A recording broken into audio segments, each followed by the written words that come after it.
இந்த வீடியோவை பாருங்கள். ஆர்மி பர்சன் மயக்கம் போட்டு விழுந்துட்டு இருக்காரு.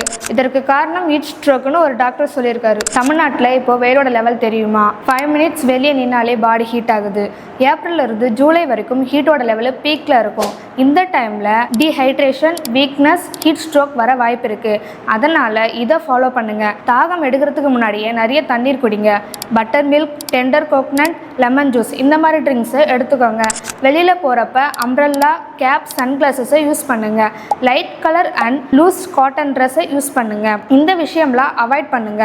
மதியம் 12 to 3 மணிக்கு டைரக்ட் சன்ல போகாதீங்க. எம்டி ஸ்டொமக்ல வெளியே போகாதீங்க. Junk food, oily food, spicy food கம்மியாக எடுத்துக்கோங்க. டீ, காஃபி அதிகமாக குடிக்காதீங்க. ஆல்கஹாலை அவாய்ட் பண்ணுங்க. ஏன்னா டீஹைட்ரேஷன் அதிகமாகும்.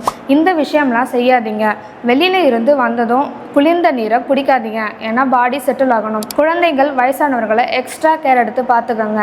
அதிக தாகம், தலை சுற்றல், வாமிட்டிங், ஹை ஸ்வெட்டிங் இதெல்லாம் இருந்தால் கூட ஹீட் ஸ்ட்ரோக் வர வாய்ப்பு இருக்குது. இந்த சம்மரில் கூலாக இருங்க, சேஃபாக இருங்க. தேங்க்யூ.